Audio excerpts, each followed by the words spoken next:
Bonjour à toutes et bonjour à tous. Je crois qu'on est dans les temps pour commencer.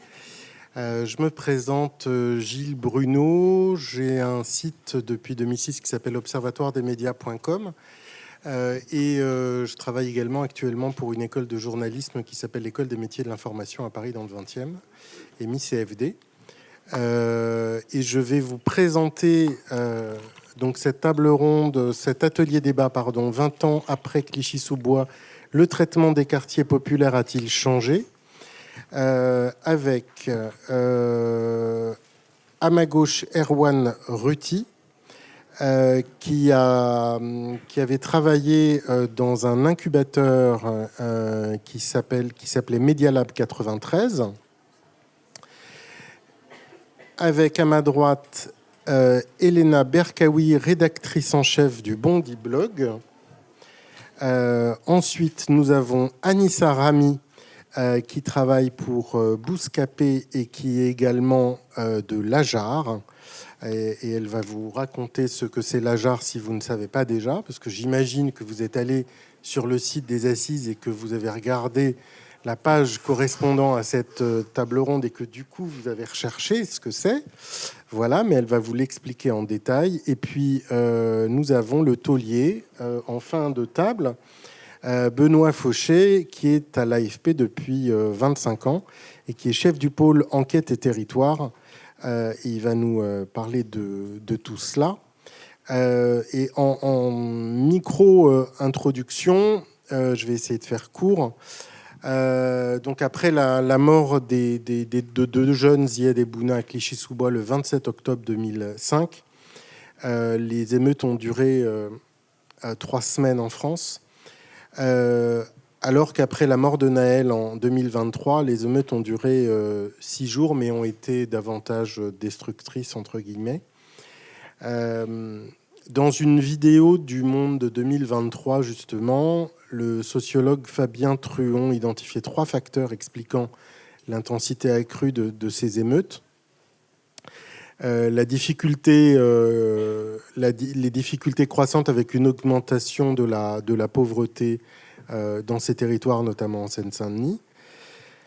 Une amélioration des conditions de vie qui pousse certains habitants à quitter ces quartiers, et ce qui exacerbe les problèmes économiques et sociaux. Et ensuite, justement, ces inégalités qui se creusent avec, justement, inégalité dans l'accès à l'éducation et la santé, qui fait aujourd'hui de la Seine-Saint-Denis un désert médical. Alors, justement, et je crois que Elena nous en parlera, justement, de l'investissement, entre guillemets, dans ces quartiers-là. Mais en 15 ans de plan de l'État pour les quartiers populaires, les résultats sont mitigés. Et il y a un sous-investissement qui est chronique, et ça on le sait, et un manque d'écoute globalement ressenti des adultes face à la colère parmi les jeunes, et qui est évidemment, et on va en parler, accentué par les réseaux sociaux, puisque la grosse différence par rapport justement à 2005, c'est que il y a dans la salle beaucoup de jeunes, notamment de l'EPJT. C'est justement l'utilisation accrue des réseaux sociaux qui a évidemment changé la donne. Des réseaux sociaux qui sont à la fois où un certain nombre de gens du grand public s'informent directement sur ces réseaux sociaux, vont croire davantage parfois les réseaux sociaux que ce qu'ils entendent à la télé ou à la radio ou dans les journaux. Et d'un autre côté, certains médias qui vont utiliser, voire dans un certain sens seulement, des extraits de ces réseaux sociaux. Alors moi, je voulais d'abord donner la parole à, justement, puisqu'on parle journalisme, je voulais donner la parole à Benoît Fauché, pour nous parler de la couverture pour qu'il nous décrive comment travaille l'AFP sur ces territoires et comment se découpe ce pôle enquête et territoire, quelles zones et quel travail ils y font. Merci Gilles, bonjour à toutes et tous. Alors effectivement, je dirige le pôle enquête territoire. Un petit mot d'explication parce que l'intitulé n'est pas très intuitif. En fait, donc pôle enquête parce qu'on va dire que c'est le grand service police-justice de l'AFP à Paris. C'est-à-dire qu'on traite tout ce qui relève des faits divers ou des faits judiciaires, disons de la plainte jusqu'au procès. Et puis, pourquoi territoire? Parce qu'on est aussi le bureau régional de l'AFP en Île-de-France, donc à Paris et dans les 7 départements de l'Île-de-France.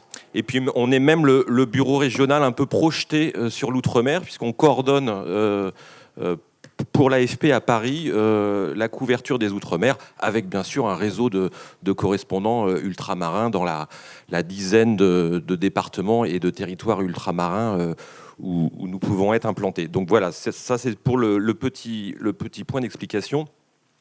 Et donc effectivement, nous sommes présents dans toute l'Île-de-France et donc dans les quartiers à travers donc une double équipe. Nous avons une équipe notamment à Bobigny de 4 journalistes qui traitent en fait toute la partie nord et est de l'Île-de-France, donc les départements de Seine-Saint-Denis, du Val d'Oise et de Seine-et-Marne, et une autre équipe également de 4 journalistes qui traitent la partie ouest et sud, donc Hauts-de-Seine, Yvelines, Val-de-Marne et Essonne. Et donc avec ces 8 journalistes, qui sont des journalistes à plein temps, qui assurent une présence de l'AFP dans ces territoires du lundi au dimanche, on est vraiment avec un système d'astreinte et de permanence. Ça nous permet d'avoir une présence assez fine sur le terrain. Alors, bien sûr, ils ne sont pas là les 8 en permanence, mais tous les jours. Mais on a toujours, disons, une équipe sur le terrain. Ils ont d'ailleurs un bureau à Bobigny et l'autre équipe à Nanterre, ce qui leur permet d'ailleurs de pouvoir se déployer très vite dans les villes alentours, ce qui est très précieux, ce qui a notamment été très précieux assez récemment à l'été 2023, quand un nouvel épisode de violence urbaine s'est déclaré. Et puis bien sûr, là je vous parle de journalistes dont le métier journalistique est plutôt de faire du texte, donc de produire des dépêches, des papiers, mais ils sont aussi appuyés par des journalistes reporters d'images et des photoreporters. Nous avons au sein du service un JRI qui est donc, j'allais dire,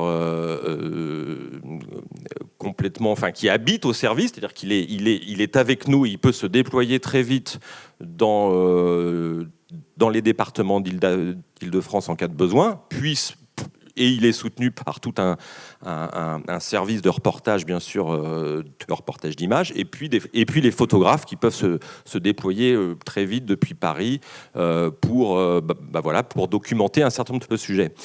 Donc, effectivement, on est très attaché à l'AFP à avoir cette double équipe relativement importante parce qu'elle nous permet d'être présents sur ces territoires de manière continue et pas simplement, et heureusement, quand des faits divers importants se produisent, quand des épisodes parfois de violence se produisent. On est là avant, on est là pendant, et on est là après. Voilà. Donc, cette temporalité-là, elle est extrêmement importante parce qu'elle nous permet justement de pouvoir très vite raconter ce qui se passe, faire témoigner les gens et peut-être prendre un peu de distance par rapport à l'événement pour raconter aussi le contexte et les causes profondes de ces événements. Alors, je voulais te poser la question parce que dans la nuit du 27 octobre, donc, il y avait ce drame 2005. L'AFP a publié en 10 jours pas moins de 250 dépêches. Comment est-ce qu'aujourd'hui, toi et ton service, vous regardez ça? Et comment est-ce que ça a évolué?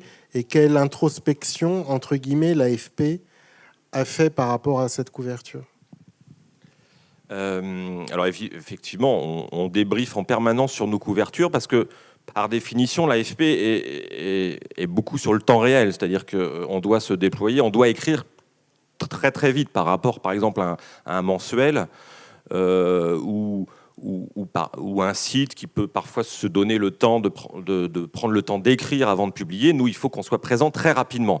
Mais cette exigence de rapidité, elle doit toujours être corrélée avec un impératif de fiabilité et si possible, avec une exigence de profondeur de champ. C'est-à-dire qu'il faut que ce qu'on raconte soit le plus documenté, le plus approfondi possible, donc en croisant des sources, etc. Alors,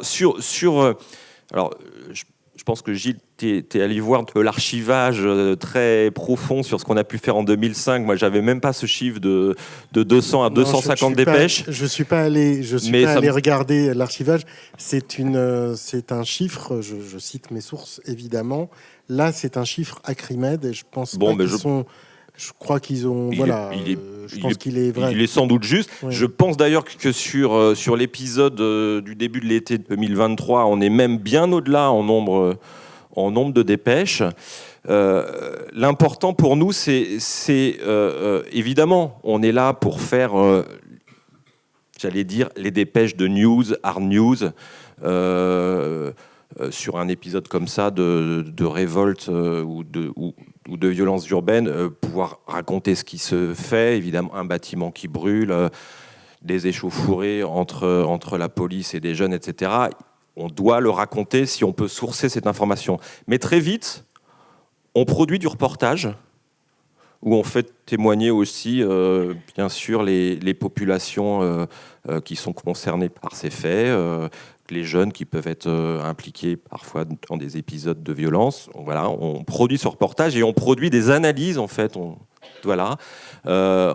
allant à des sources multiples, évidemment, en donnant la parole à des experts, à des sociologues, à des politiques concernés sur le terrain. Donc on essaye de produire du sens, en fait, au-delà du hard news que j'évoquais. Et justement, entre 2005 et 2025, est-ce qu'il n'y a pas quelque chose qui a changé par rapport à la dépêche elle-même ? C'est-à-dire, est-ce que la dépêche n'est pas...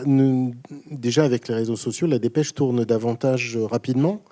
Et est-ce que le grand public ne s'attend pas à ce que la première dépêche soit déjà extrêmement précise? Alors, est-ce que ça a changé ou pas? En fait, tout a changé parce que tout a changé et rien n'a changé. C'est-à-dire que donc rien n'a changé parce que nos règles d'écriture, de fiabilité, d'impartialité, elles sont les mêmes. Elles ne changeront pas. L'AFP est gouvernée depuis 80 ans par j'allais dire les mêmes règles de recherche d'impartialité et de fiabilité, et il n'y a pas de raison que ça change. Mais ce qui a changé, c'est tout l'environnement. En 2005, sans avoir peur de me tromper, je pense qu'on peut globalement dire qu'on était souvent les premiers sur une info. Aujourd'hui, les choses ont changé. Le début de l'info, en tout cas son exposition, si tant est qu'on puisse appeler ça une information, mais l'exposition d'un fait, d'une image, il va intervenir avant sur les réseaux sociaux, presque toujours. 99% des cas. Une altercation entre un habitant et un policier, vous allez très souvent, c'est même bien rare que vous la voyez pas d'une manière ou d'une autre sur les réseaux sociaux avec une image qui est intervenue. Donc notre rôle va être beaucoup plus dans la vérification de ce qui se passe, raconter ce que dit cette image, peut-être aller au-delà de ce qu'elle peut dire si on la regarde comme ça, mais qu'on pose une analyse un peu toute faite, parce que parfois la réalité de la scène n'est pas exactement celle qu'on pense voir à l'image. Et donc c'est là qu'on va mobiliser notre travail d'expertise, notre travail de source, notre travail de recoupement. Donc ça prend un peu plus de temps. On va être moins sur les premières minutes, mais en revanche, on va être très utile, notamment pour nos clients qui sont les médias en France et dans le monde. On va être très utile pour effectuer ce travail de recoupement et de validation, j'allais dire. Et du coup, avec une formation accrue, entre guillemets, des journalistes à la vérification, entre guillemets, des informations, et notamment, comme tu le dis, issus des réseaux sociaux. Oui, on a des modules de formation sur la vérification des images, notamment, ne serait-ce que pour s'assurer qu'une image n'a pas été trafiquée, modifiée. Et puis, on a un travail de veille extrêmement actif, en lien avec notre service qui suit les réseaux sociaux et qui parfois peut nous dire attention, cette image est virale, mais c'est parce qu'elle est relayée par tel ou tel groupe politique qui a un intérêt à la relayer sous cette forme-là, avec cette légende-là, avec cette analyse-là. Donc tout ça nous permet, nous, d'être très prudents dans le maniement de cela. Donc effectivement, je crois que tu le disais, Gilles, tout à l'heure, tout s'est accéléré. Donc, dans cette espèce d'accélération de particules, j'allais dire de particules d'information, il faut qu'à la fois, nous, qu'on reste très ferme sur nos process, sur nos règles éditoriales, qu'on garde une forme de sérénité, et qu'on continue à faire donc notre travail, qui est un travail de validation, d'expertise, et un travail de terrain, parce que j'en reviens là. Il y a un moment, c'est la vérité du terrain. C'est-à-dire que, oui, vous arrivez par exemple dans un quartier où il y a eu une course-poursuite entre police et jeunes qui parfois s'est mal terminée. Vous allez avoir un premier récit de la police qui peut parfois être directement relayé également par une source judiciaire, par le parquet.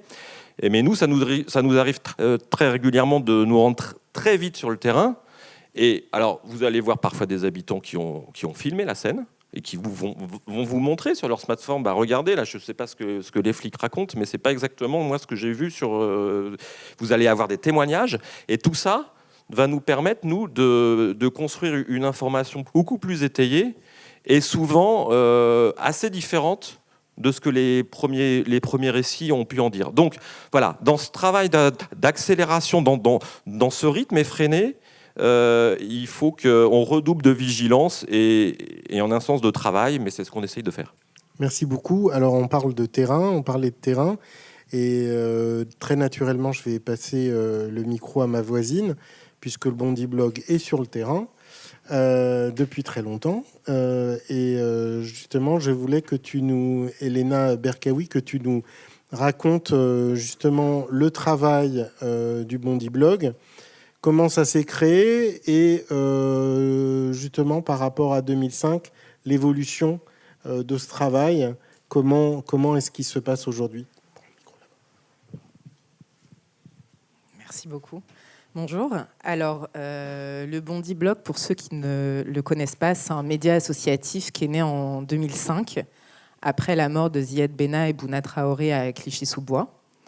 Donc, en fait, la naissance de ce média est née d'un besoin de créer une forme de contre-narratif par rapport à la couverture médiatique qu'il y a eu sur les révoltes urbaines de 2005, par rapport à, plus globalement, je pense, la représentation des quartiers populaires qui ne correspondait pas en fait à ce que vivaient les jeunes à cette époque-là. Donc 2005, peut-être qu'il y en a parmi vous qui sont un peu jeunes pour s'en rappeler, mais ça avait été effectivement 3 semaines de révolte urbaine assez violente et une couverture médiatique que nous, à l'époque, on avait critiquée pour le côté, en fait, il y a un reproche qui revenait souvent, c'était en fait, les gens viennent que quand ça pète. Il y avait déjà une représentation des jeunes de quartier populaire qui n'était pas terrible. C'était à l'époque où Nicolas Sarkozy était Premier ministre de Jacques Chirac. Donc voilà, le Bondy Blog est né dans ces circonstances-là. Pour la petite histoire, en fait, c'est des journalistes suisses qui s'étaient installés du coup à Bondy, qu'on fait un peu une forme de journalisme de résidence, comme on pourrait l'appeler aujourd'hui. Et en fait, de fil en aiguille, ce média a évolué, a été réapproprié par des gens de Bondy. Je pense à Nordine Nabili, Mohamed Hamidi, etc. Et le Bondy Blog est devenu ce qu'il est aujourd'hui, donc à savoir un média qui fait de l'information sur les quartiers populaires, un centre de formation aussi. C'est-à-dire qu'on a la spécificité d'être une rédaction ouverte à toutes et à tous. Ce qui est important parce que, encore une fois, l'idée c'est de se ressaisir du narratif médiatique. de raconter les quartiers comme nous on les voit, comme nous on les vit, de l'intérieur. Donc le fait que ce soit un média ouvert à toutes et à tous, c'est très important, parce que ça permet aussi d'avoir des regards qui sont très différents, qui ne sont pas forcément des regards de journalistes qui écoutent France Inter le matin et qui lisent la matinale du Monde. Ça permet d'avoir d'autres sujets qui émergent. Donc voilà, en parallèle, donc on fait de la formation, c'est-à-dire que des gens viennent, proposent des papiers et on les accompagne ensuite dans la rédaction de ces papiers-là. Parce que évidemment, puisque nous sommes un média, on respecte évidemment les règles déontologiques de base, le contradictoire, la vérification des informations, etc. On a une prépa égalité des chances avec l'ESJ Lille, où en fait on prépare des jeunes à l'accès aux grandes écoles. Donc voilà, le Bondi Blog, c'est un peu tout ça, c'est de l'éducation aux médias, c'est une information autrement. Et on va dire que presque 20 ans plus tard maintenant, parce que le Bondi Blog va bientôt avoir 20 ans quand même. C'est quand la fête ? C'est quand la fête ? On est en train d'organiser tout ça. C'est beaucoup de travail. Mais ça va venir. Ça va venir. Après, je ne sais pas si ce sera très festif, parce que 20 ans après, le constat, il n'est pas terrible. On ne va pas se mentir. Nous, on est toujours là, et on l'a vu notamment après la mort de Nahel Merzouk, qui a été tué à bout portant par un policier à Nanterre. Le constat, encore une fois, il n'est pas terrible. C'est-à-dire que médiatiquement, nous, on a été assez surpris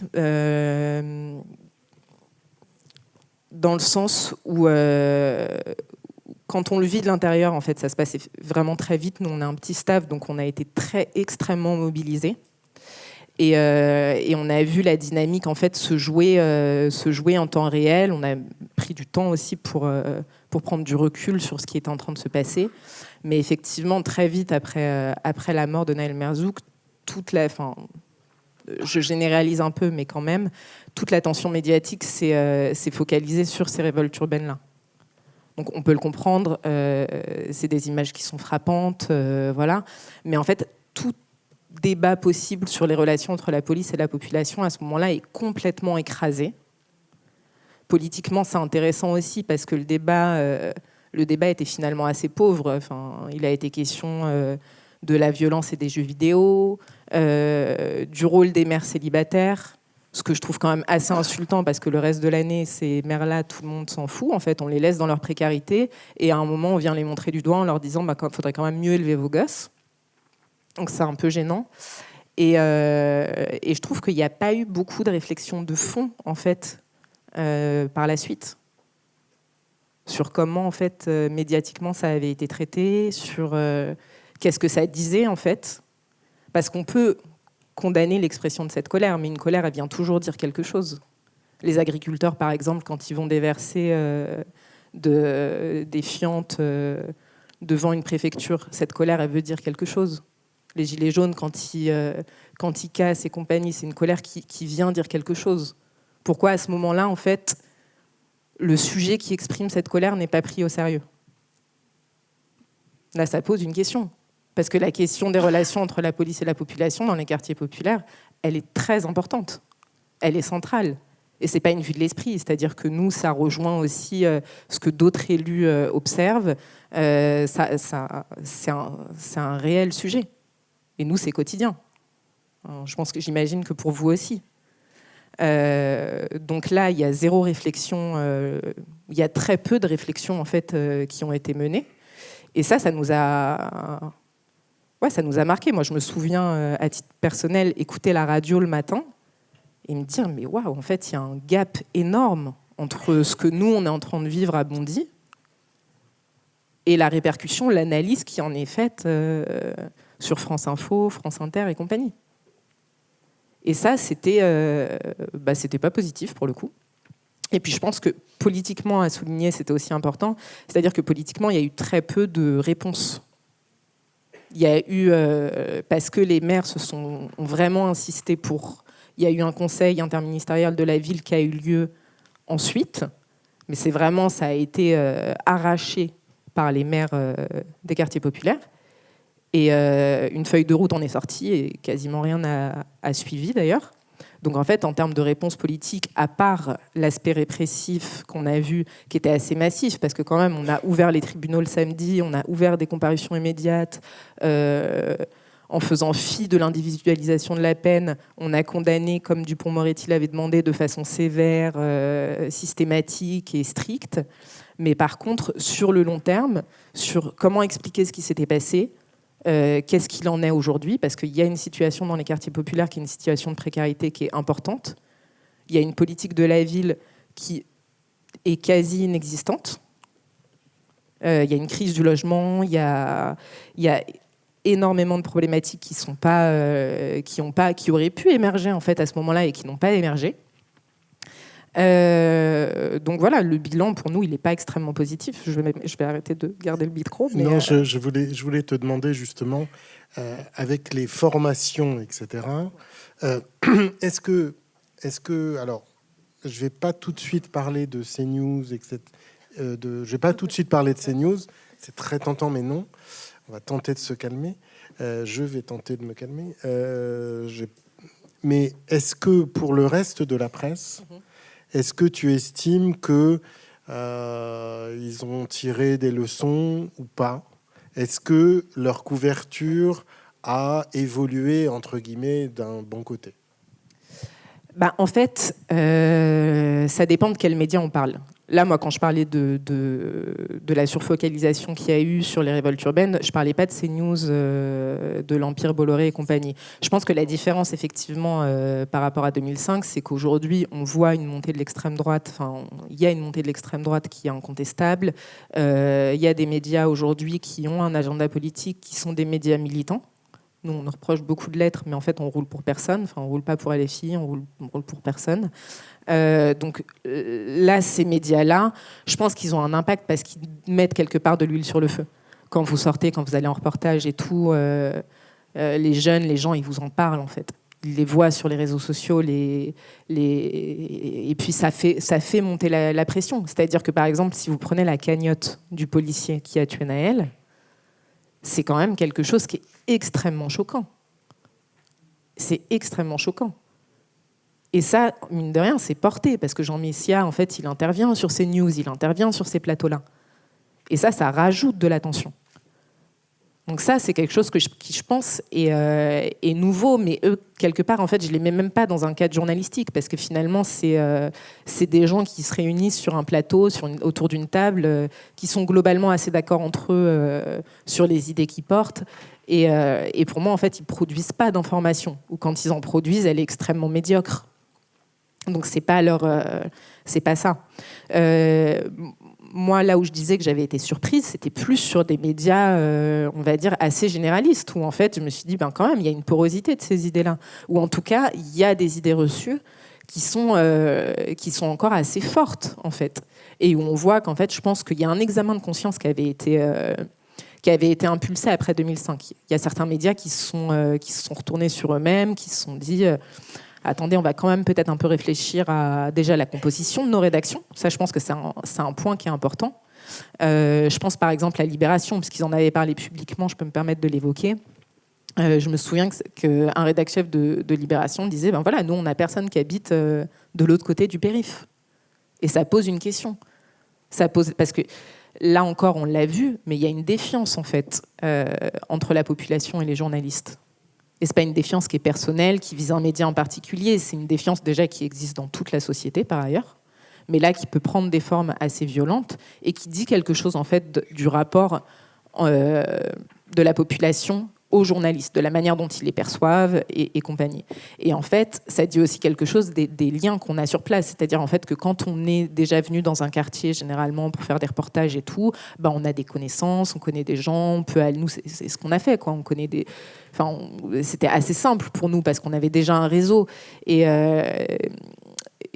pour en revenir à Libération, à cette époque-là, s'est dit il faut peut-être qu'on change notre mode de recrutement, il faut peut-être qu'on intègre en fait des gens qui viennent de quartiers populaires, ce qui a été fait à ce moment-là. Mais je pense que ça interroge aussi sur qui produit l'information.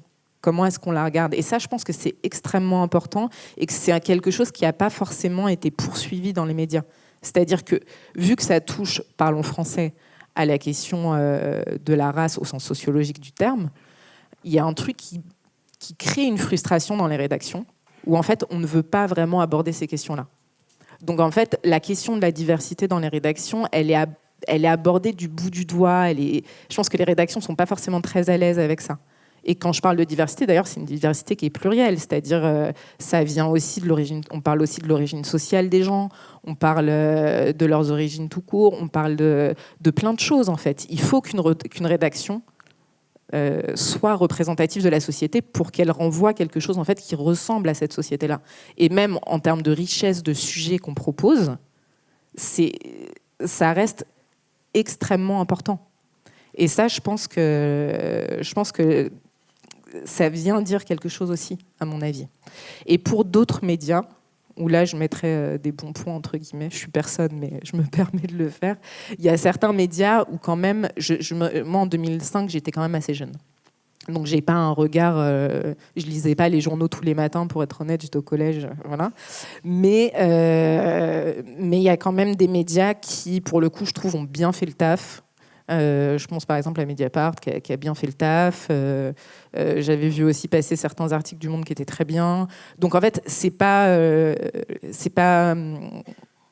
univoque, quoi. Enfin, c'est plus complexe. Voilà, il y a des médias ont investi, ont envoyé des gens au long, ça, voilà, et qui avaient déjà en fait des antennes locales. Je pense par exemple aux Parisiens.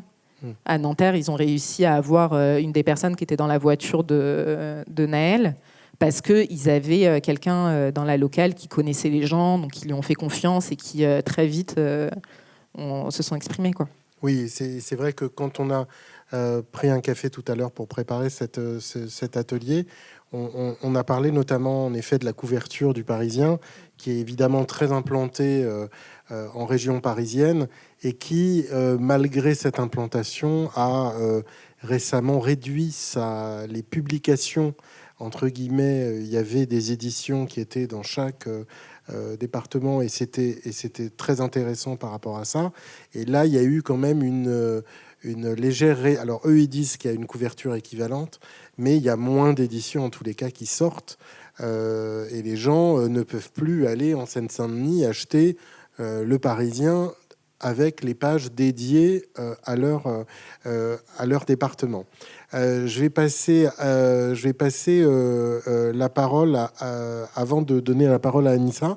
Je vais passer la parole à Erwan, qui est entrepreneur social, chef de projet média et qui avait créé un incubateur qui s'appelle Medialab 93.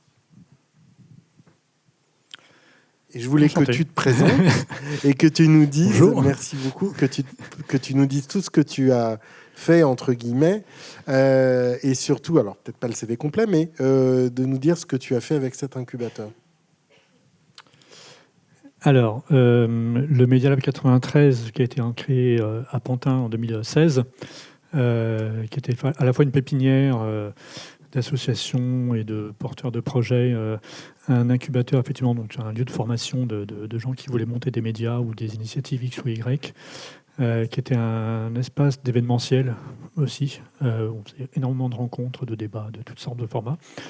Et bon, bref, on avait une soixantaine de personnes au quotidien dans nos locaux qui venaient essentiellement des quartiers. Et ce projet-là, qui a duré jusqu'en 2022, est je dirais, l'aboutissement d'une vingtaine d'années de travail dans les banlieues, où j'ai commencé en 98, fin 97, à travailler sur ces questions-là dans le premier média mensuel dédié au quartier, qui s'appelait Pot à Pot, qui était un mensuel qui venait du milieu antiraciste. Puis après, une autre expérience dans Respect Mag, qui était le premier trimestriel en kiosque dédié aux banlieues. Donc Pot à Pot, c'était mensuel, 20 pages tous les mois. On a fait une centaine de numéros. Respect Mag, début des années 2000, pareil, premier trimestriel dédié aux questions de la diversité C'était le terme à la mode à l'époque. Donc voilà, que personnellement je désapprouvais, mais bon, on y reviendra peut-être. Ensuite, Ressources urbaines, l'agence de presse des quartiers, créée en octobre 2005, donc 2 mois avant les émeutes de 2005. Et puis après, Presse et Cité, réseau de médias, d'une dizaine de médias implantés dans différentes banlieues de France. Qui faisait pas mal de production éditoriale aussi d'ailleurs. On a fait des milliers et des milliers d'articles sur les questions des quartiers, mais avec aussi beaucoup de médias implantés dans les quartiers, à Marseille, à Rouen, à Nantes, à Lyon, à Montpellier, et j'en passe, et à Paris évidemment. Donc voilà, ce réseau d'une dizaine de médias, au bout d'un certain temps, a fini... Alors, je précise quand même que tous ces médias dont j'ai été le responsable quasiment à chaque fois, tous ces réseaux, ces expériences diverses et variées, ont été constitués en général à 95% par des équipes issues des quartiers, plutôt jeunes. Et donc le principe de base, qui n'étaient pas toujours des gens qui avaient fait des études de journalisme d'ailleurs, mais qui en général étaient des gens qui étaient animés d'une certaine créativité et d'une énergie certaine, et qui avaient plein de choses à dire assez intéressantes, et qui avaient l'avantage évidemment d'avoir un point de vue qui nous paraissait riche, et s'exprimer de manière un peu originale à notre sens, et pouvoir contrebalancer effectivement l'information dominante telle qu'elle a été produite par les médias mainstream, grand public. Et donc, suite à cette expérience-là, on finit par sentir vers 2013-2014 un certain essoufflement, où une bonne partie des médias de notre réseau, donc de ce réseau de Presse et Cité, commençait à rencontrer un plafond de verre. On voyait bien qu'il y avait un seuil, une montée en échelle qui était nécessaire, et que cette montée en échelle devenait un peu compliquée, d'autant plus que les réseaux sociaux commençaient à faire des ravages sur l'information. On sentait effectivement la pression des réseaux sociaux à cette époque-là. On a commencé à le sentir bien évidemment longtemps avant, mais quand Dieudonné en particulier, on se mettait à faire des millions de vues, et que nous, on était avec nos quelques milliers de vues par jour, dans le meilleur des cas, on voyait bien qu'on n'était plus tout à fait en capacité de lutter contre ce qu'on avait appelé à l'époque le populisme numérique. Et donc, il fallait changer complètement notre manière de voir les choses, et essayer de grandir et de s'ouvrir à d'autres types d'activités.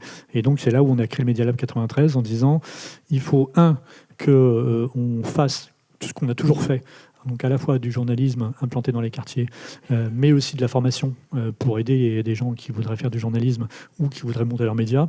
On continue à faire ça, mais aussi s'ouvrir à d'autres métiers, puisqu'on voyait bien que la plupart des journalistes, enfin beaucoup de journalistes, en particulier ceux qu'on fréquentait, étaient précarisés, et qu'ils vivaient de différents métiers, et pas uniquement du métier de journaliste, et que donc ils faisaient un peu d'animation, il faisait un petit peu ce que dans le métier de la presse on appelle les ménages, de l'animation, il faisait de la com, il faisait plein de choses assez variées, il faisait un peu les influenceurs petit à petit, ça s'appelait pas encore comme ça, mais enfin de fait ça revenait un peu à ça. Et donc, on s'est dit qu'il fallait qu'on mène des activités dans lesquelles la partie média restait le noyau dur de notre activité, mais qu'on essaye d'intéresser et de drainer à nous, sur un même site, un certain nombre de gens qui, eux, étaient intéressés par d'autres types de formats, de vidéos, etc., de réseaux sociaux, etc., et qu'on essaie de faire en sorte que ces gens-là, plein de spontanéité, plein d'énergie, plein d'idées originales, plein de points de vue qui étaient sympas parce qu'ils venaient des quartiers, vraiment, il fallait qu'on essaie de les attirer vers le journalisme, mais qu'on les fasse travailler avec nous. Ils nous apprenaient beaucoup de choses, on leur apprenait des choses, ils avaient chacun leur technique, chacun leurs outils, chacun leur manière de voir, de faire, etc. Et donc, cette idée de Media Lab 93, c'était noyau dur média, mais autour de ça, plein de gens qui travaillaient dans la culture au sens très large du terme, l'événementiel, la com, etc.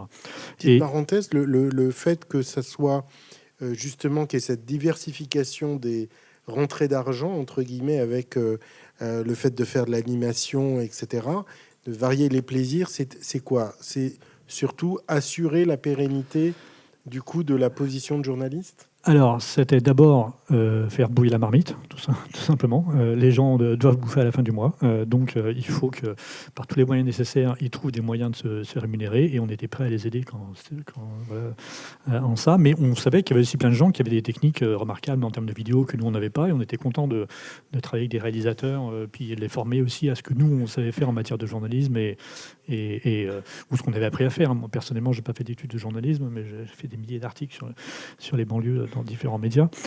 Donc on apprenait, on était tous un peu issus de... C'était formé sur beaucoup, en tout cas pas tous, mais sur le tas. Et donc on apprenait les uns aux autres, on apprenait les uns des autres. Et surtout, on s'est rendu compte, autre élément important, on s'était bien rendu compte que d'une certaine manière, là où le journalisme était en reflux et en des grosses difficultés sur la question des quartiers, et clairement on voyait d'autres paroles émerger, non seulement effectivement, je dirais, sur notre gauche, entre guillemets, que j'évoquais Dieudonné déjà, mais évidemment sur l'extrême droite aussi. Quoique Dieudonné soit à la fois de gauche et d'extrême droite, mais à l'extrême droite, il y avait aussi beaucoup de gens qui, on voyait bien, qui commençaient à avoir une forme d'hégémonie, et donc nous on voyait que là où on avait réussi, d'une certaine manière, ou là où les quartiers avaient réussi, c'était que d'une certaine manière, la culture urbaine, ou les cultures populaires au sens large, était en train de devenir relativement dominante dans la culture générale française. Et se rendant compte de ça, on se disait, ce que arrive à faire en termes d'influence des imaginaires, de narratifs, comme vous disiez tout à l'heure, ce que arrive à faire la culture au sens large, il faut qu'on apprenne aussi de ces techniques-là, sans je dirais, diluer nos savoir-faire journalistiques, etc. Mais il faut qu'on apprenne de ces gens-là, et il faut qu'on travaille avec eux si on veut vraiment avoir cette volonté, si ce n'est hégémonique, mais enfin en tout cas d'influence des imaginaires. Et clairement, on s'est retrouvés régulièrement, on a mené un très grand nombre de rencontres médias banlieue à la Villette, en particulier à Paris, faisant se rencontrer des gens issus du milieu associatif, des politiques, des journalistes, des médias de proximité. Et donc on a fait tout un travail de longues années autour de ce type de croisement de savoir et d'influence pour essayer de faire émerger cette parole issue des quartiers par tous les moyens nécessaires. Et du coup, on a eu... alors journalistiquement, je dirais que je suis assez d'accord avec l'analyse qui est faite, où on est en reflux, en recul permanent. Mais d'un certain point de vue, jusqu'il n'y a pas très longtemps en tout cas, je pense que il y a eu, par le cinéma en particulier, et par la musique, pour beaucoup, mais pas uniquement, par les cultures urbaines. Voilà, on a vu au JO le break arriver au JO. On a vu le cinéma devenir, depuis La Haine 95 jusqu'au Misérable en 2022, je crois, je ne sais plus, des imaginaires très influencés par le cinéma, évidemment très influencés par le rap, qui est d'une certaine manière sorti du ghetto et qui est devenu maintenant je dirais la musique commune de toute la jeunesse. C'était le rock il y a 40 ans, 50 ans. Maintenant, c'est le rap qui est devenu la manière commune de parler, et pas uniquement avec un esprit ghetto. Le rap, le R&B et toutes les musiques assimilées sont devenues dominantes maintenant aujourd'hui dans toute la jeunesse, y compris à la fond de la campagne. Tout le monde écoute ce genre de musique. Donc il fallait absolument qu'on s'ouvre à de nouvelles techniques, à une nouvelle manière de raconter la société française, et très clairement, c'est ça qui nous a fait, je dirais, avoir un certain impact à un moment où on a commencé, parce qu'on a travaillé avec le Bondi Blog dès 2005, dès la création. Mohamed Hamidi était venu nous voir très très rapidement pour voir qu'est-ce qu'on pouvait faire ensemble. Et pendant plusieurs années, on a eu une action de lobbying, je dirais, actif auprès du ministère de la Culture pour dire il faut que dorénavant, les institutions publiques soutiennent financièrement des médias de proximité issus des quartiers pour faire émerger cette parole. C'était en gros la plume ou la caméra plutôt que le cocktail Molotov. Et donc évidemment, entre 2005 et 2015, d'une certaine manière, on a eu l'écoute des institutions. en 2005, et c'est vrai que c'est intéressant de voir le parallélisme entre 2005 et 2023, en 2005, il y a ce qu'un sociologue qui s'appelle Gérard Mauger, très bon sociologue, très, très pertinent sur les phénomènes de jeunesse, en particulier en général, avait appelé les modes de papier. Après 2005, c'est-à-dire qu'il y a eu une foultitude d'articles, de livres absolument impressionnantes qui a été produite par l'ensemble de la communauté journalistique, scientifique, de chercheurs, etc., sur les banlieues, parce que d'une certaine manière, les gens se prenaient tout d'un coup, ne prenaient pas conscience, parce que depuis une dizaine d'années, je dirais que ce qui se passait dans ces quartiers-là commençait à devenir, à s'imposer dans l'imaginaire commun. Mais là, c'était l'acmé, j'ai envie de dire, ces émeutes de 2005 étaient un peu le point d'orgue absolu de tout ça, et il y a eu énormément de production médiatique. Et du coup, il y a eu les ministères, mais aussi les médias, et beaucoup de gens ont vu là, qu'il fallait faire quelque chose pour essayer de donner la parole aux gens des quartiers. On a fait un certain nombre de réunions avec plein de membres de notre réseau de différents territoires au ministère de la Culture. Ça a duré plusieurs années. C'est ce lobbying actif qui a abouti en 2015, je crois, à la création du fonds média d'information générale, d'information sociale de proximité, pardon, c'est un vocable qui avait été inventé par un réseau de médias, de radio implanté sur tout le territoire, terminologie à laquelle on souscrivait totalement. On produisait une information sociale de proximité. Et donc, suite à ce lobbying extrêmement actif, il y a fini par se créer ce fonds qui est maintenant doté de 300 000 euros, je crois, donc qui existe, voilà, donc il y a eu un fonds expérimental en 2008, écrasé en 2012, recréé en 2015. Enfin bref, il y a eu je dirais, ce moment où il s'est passé quelque chose vraiment au niveau institutionnel, au niveau médiatique, où tout le monde prenait conscience de ce qu'il fallait faire, de diversifier les équipes rédactionnelles, etc. Nous, on était extrêmement sceptiques sur ce concept-là. On disait toujours, voilà, il y a Harry Roselmack qui est arrivé à TF1, au JT de TF1 à 20h, etc. Et nous, notre position était de dire il faut la diversité des visages extrêmement clairement, c'est très clair, c'est nécessaire. Il faut surtout la diversité des messages. C'était vraiment le slogan qu'on avait.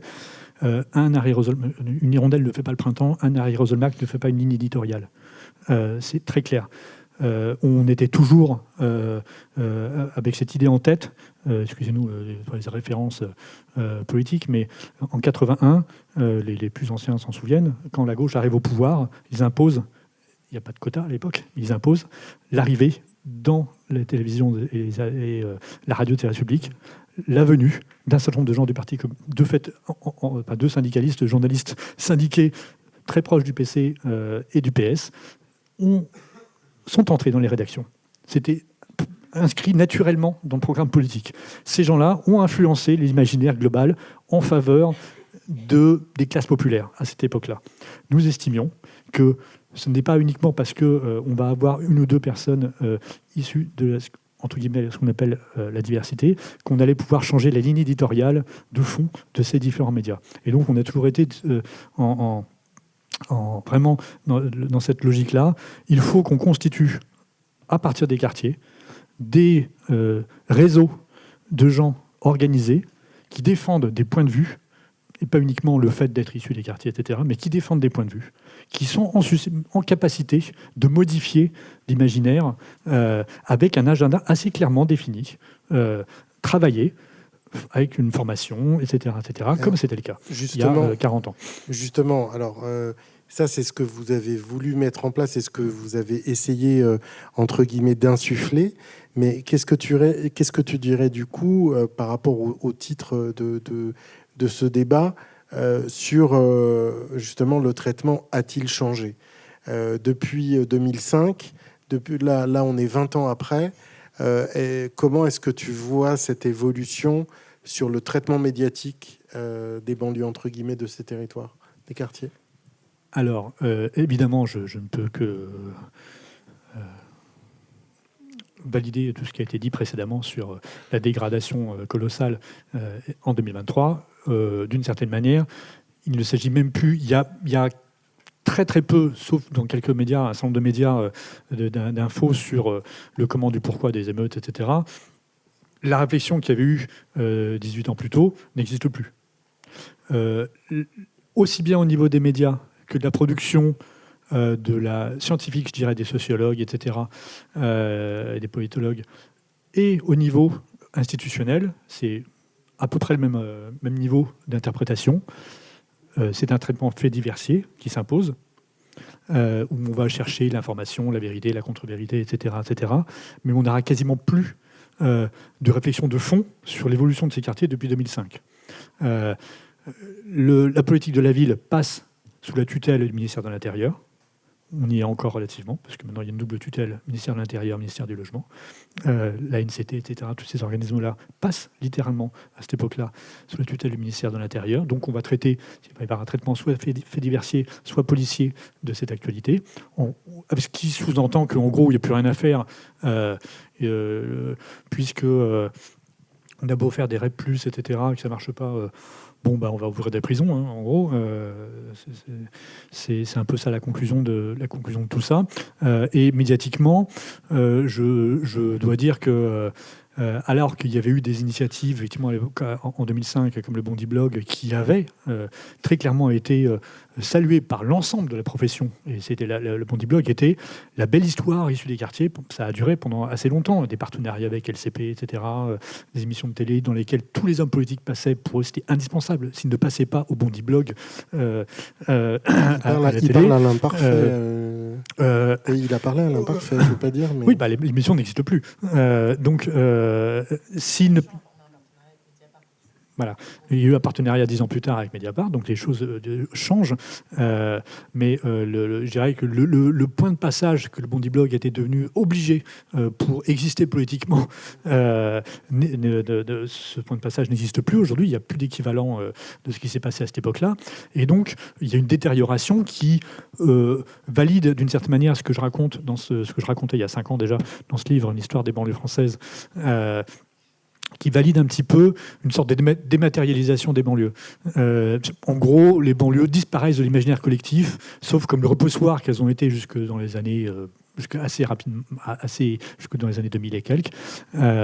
Et d'une certaine manière, la capacité des gens issus des quartiers à s'emparer de leur propre vécu pour essayer de changer l'imaginaire est devenue nulle, inexistante, au sens où plus personne ne les écoute. Plus personne ne veut les écouter. Et c'est très vrai au niveau institutionnel. Moi, je suis un des membres cofondateurs d'une initiative qui s'appelle Vue des quartiers, qui a été initiée d'abord par Jérôme Bouvier, notre hôte à tous ici, qui organise les assises. Donc Vue des quartiers essaye à constituer un annuaire de référents dans les banlieues françaises, plusieurs milliers de référents mis à disposition de la presse, de toute la presse, avec un partenariat après coup avec Radio France et France Télévisions. C'est BFM qui a monté ça, hein, je précise, à la base. Mais Radio France et France Télévisions s'y sont associés. Donc un annuaire mettant à disposition de tous les médias des contacts de référents issus des quartiers pour avoir un petit peu un point de vue sur ces territoires-là, etc., etc. Quand on a les initiatives, il y a eu un succès d'estime, effectivement, avec l'adhésion de ces grands médias de service public. Aujourd'hui, la conclusion, quelques années plus tard, c'est no way. C'est-à-dire qu'il n'y a plus de solution. Si tu parles de banlieue aujourd'hui, les gens quittent la pièce. Dans ces médias-là, en particulier, les gens quittent la pièce. Les institutions, j'en parle même pas. Le terme banlieue ou le terme quartier populaire est devenu un repoussoir. Quitte la pièce, c'est-à-dire ? C'est-à-dire qu'ils ne veulent plus discuter de cette thématique-là. Aujourd'hui, il faut diluer cette thématique-là. Et j'en conclurai par ça. Si tu me demandes une conclusion, mais je ne sais pas. En tout cas, un petit point d'orgue sur ça.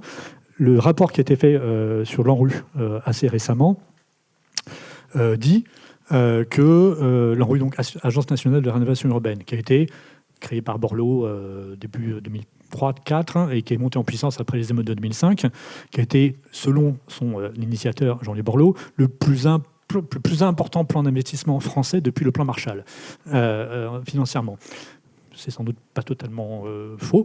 Mais en tout cas, ça a permis énormément d'argent. L'ANRU, dorénavant, la réflexion qui est en cours et qui a déjà eu lieu il y a 10 ans autour de la NCT, l'ANRU, c'est donner des sous dans les différents quartiers politiques de la ville, QPV, 1500 et quelques, pour faire en sorte de faire la rénovation urbaine, etc. Du bâti, essentiellement du bâti. Un petit peu d'humain, beaucoup d'urbain. La NCT, c'est le pendant humain. On essaie d'aider les sociales, d'aider les associations, etc.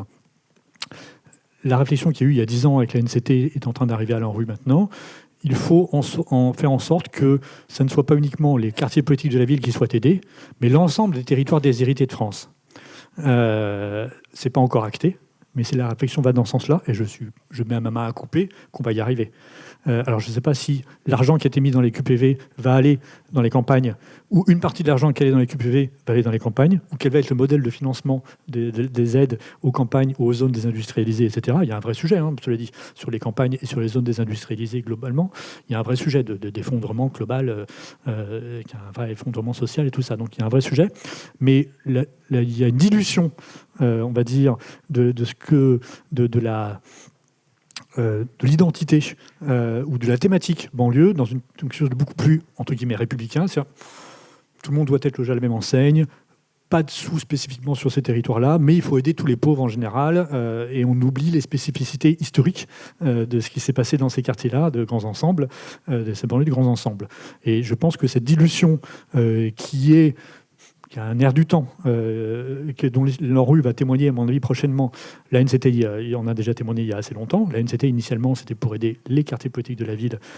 Et depuis, de plus en plus, suite à un certain nombre d'air du temps, en particulier les travaux de Christophe Guilluy, etc., consistant à dire il faut arrêter d'aider les banlieues, il faut aider les autres aussi, etc. La NCT était venue à ça, à savoir il fallait aider l'ensemble des territoires qui étaient en difficulté, d'aider les assos de l'ensemble de ces territoires-là. Et donc on va vers une histoire dans laquelle, grosso modo, si aujourd'hui vous voulez parler des banlieues, vous allez vous faire bolosser. Enfin, excusez-moi, c'est un terme qui n'existe plus vraiment, je crois bolosser maintenant, mais à mon époque... Tout le monde là, bolosser, c'est bon. Vous ne serez plus écouté, ni par les médias, ni par personne. Et donc, il va falloir, je pense, je ne sais pas si j'aurai le temps de faire une conclusion tout à l'heure, donc je la fais maintenant, je pense qu'il va falloir être en sous-marin, c'est-à-dire les gens qui veulent travailler dans les quartiers, sur les questions des quartiers, vont devoir, de toute manière ou d'une autre, être à nouveau à fond de cale et essayer de faire passer leur thématique au sein d'une thématique beaucoup plus générale sur les déshérités, les territoires en difficulté, etc., etc., etc. Sinon, ça va être de plus en plus compliqué, je pense. Merci beaucoup. Et je vais passer la parole à Anissa, qui va nous parler de son travail à l'AJAR. Alors, Anissa Rami, tu es journaliste société, politique et musique, avec notamment du rap. Et tu publies dans Bouscapé. Et tu vas nous parler aussi de l'AJAR. C'est ça. Bonjour tout le monde. Du coup, voilà, je suis particulièrement là pour parler de l'AJAR, l'association des journalistes antiracistes et racisés. Donc forcément, je partage beaucoup de choses qui ont été dites. Je viens du Bondi Blog. J'ai été formée au Bondi Blog et pas mal de journalistes du Bondi Blog des journalistes du Bondi Blog ont formé l'AJAR aussi, donc voilà, il n'y a pas de hasard. Et je voulais aussi revenir justement sur ce que disait Elena sur la nécessité de diversité raciale et sociale dans les médias et aussi au traitement médiatique. C'est vraiment ça notre travail à l'AJAR. Donc on a été créé en mars 2023. Donc tu me demandais tout à l'heure si c'était lié à la mort de Naël. Non, ça a été créé avant, du coup en mars 2023. Mais les questions de quartier populaire, violence policière sont au cœur de notre travail, et aussi avec l'islamophobie, le racisme anti-asiatique, les questions Israël-Palestine. Voilà, c'est vraiment des questions qu'on étudie. On est environ 200 membres. On fête nos 3 ans du coup ce mois-ci. Et donc notre rôle, c'est à la fois d'améliorer les conditions de travail des journalistes racisés, de lutter contre les biais racistes dans les médias et d'analyser le traitement médiatique. Donc ce qui est intéressant, c'est qu'on a parlé tout à l'heure de CNews, mais justement au-delà de CNews, qui est largement critiqué évidemment par rapport à Bolloré, nous, le traitement médiatique, on veut aussi dire qu'il y a du racisme au-delà justement de Bolloré, au-delà de CNews et des médias d'extrême droite, mais justement dans les médias par exemple qui se disent de gauche ou qui peuvent avoir une ligne de gauche habituellement. Le racisme, le biais raciste, ils sont sont partout.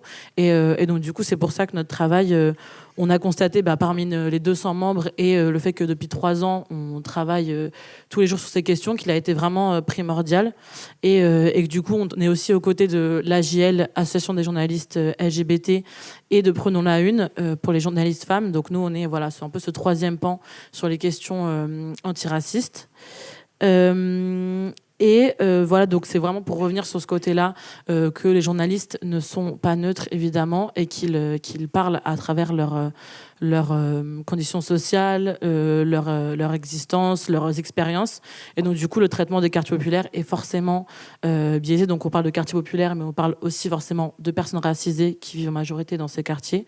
Je pense que c'est aussi un point à appuyer, parce que forcément, des fois, quartier populaire, c'est un peu utilisé pour pas dire noir et arabe. Donc, nous, on appuie là-dessus aussi. C'est important de le dire. Et je voulais juste aussi vous parler des différents points, du coup, des différents pôles qu'on a dans la JAR. Donc, à la fois, au sein de la JAR, on a un groupe de parole et de soutien, parce qu'on veut justement être un lieu de libération de la parole aussi pour les journalistes racisés. Il faut savoir qu'il y a quand même pas mal de journalistes racisés qui sont à la JAR, qui peuvent être seuls ou 2 ou 3 personnes dans des rédactions majoritairement blanches. Donc du coup, ça aussi, c'est quand même un point important. Comment traiter de l'actualité quand on est seule personne racisée, voire ou seule personne de quartier populaire. Donc on peut être justement la seule personne qui est envoyée sur un terrain de quartier populaire parce que les autres ne connaissent pas. Ou alors on est assigné à ces sujets, et en même temps, vu que parfois on les connaît, on les étudie, ça peut être cohérent. Mais du coup, voilà, c'est quand même un point à apporter. On a créé aussi plusieurs kits. Donc là, on a un kit racisme anti-asiatique qui va bientôt sortir. Et on a fait un kit sur les Outre-mer. Donc c'est aussi, voilà, notre but, c'est vraiment de faire de la pédagogie aussi autour de ces questions. Donc à la fois pour les journalistes et pour le public. Par exemple, on fait des threads, des TikTok maintenant. Et on est sur Instagram pour justement à la fois parler aux journalistes, mais à la fois parler au public, qui doivent savoir aussi quel est le traitement médiatique, qu'est-ce qui peut être problématique, et donc le vocabulaire aussi, par exemple sur la question des quartiers populaires, le vocabulaire banlieue, pourquoi on utilise le mot banlieue, pourquoi on va criminaliser les victimes de violences policières en disant tout de suite parler de la drogue, tout de suite parler des RICS, des antécédents. Donc voilà, vraiment beaucoup de mots aussi qu'on voit qui reviennent dans des articles, dans des vidéos, et qu'on essaye de décortiquer. On fait des tables rondes et de la veille médiatique, voilà, comme je disais. Et comment est-ce qu'aujourd'hui l'association mesure, entre guillemets, l'efficacité de votre travail? C'est-à-dire, est-ce que, tu m'as dit 3 ans, hein, vous allez là fêter vos 3 ans, justement, 3 ans après, comment est-ce que vous faites pour dire ah oui, là on a servi à quelque chose? C'est quand la dernière fois que vous êtes dit ça, par exemple? Oh, très bonne question. Déjà, c'est aussi, comme je disais, un groupe de soutien, mais aussi un groupe de journalistes. Donc, par exemple, le fait qu'il y ait des personnes qui peuvent accéder à des postes grâce à l'association. Donc ça, c'est quand même des choses qui existent et qui sont importantes dans l'association. Le fait de se dire, comme on a un contact ici, on va aider la personne aussi à arriver. Là, par exemple, on a eu, il y a quelques jours, un lien avec une discussion avec la Déferlante, le média La Déferlante. Et par exemple, c'est notre pôle RH qui organise des rencontres entre médias et journalistes directement. Donc là, c'est que des journalistes de l'association, par exemple, qui ont eu cette réunion avec La Déferlante pour parler de leur travail. Donc il y a vraiment des choses assez concrètes qui vont pas forcément là être directement notre sujet sur les quartiers populaires, mais du coup qui vont permettre d'accéder à des journalistes, d'accéder à des opportunités qu'ils pouvaient ne pas avoir. Et sur les banlieues, on a fait un thread et un post Instagram il n'y a pas longtemps par rapport au film de Mohamed Bouafsi qui s'appelle La banlieue, c'est le paradis. Et donc du coup, ça pareil, nous c'est un point sur lequel nous au sein de la JAR, on s'est dit. C'était un thread assez critique, je crois, non? Oui, voilà, forcément. forcément, c'est vrai que nos trades sont souvent critiques. Et donc voilà, c'est ça, c'était sur le côté, pour le coup, qui lui est une personne qui vient de banlieue, qui est journaliste. Et donc voilà, c'est aussi ça. Ça veut dire que même entre personnes racisées, on n'a pas tous les mêmes avis, évidemment.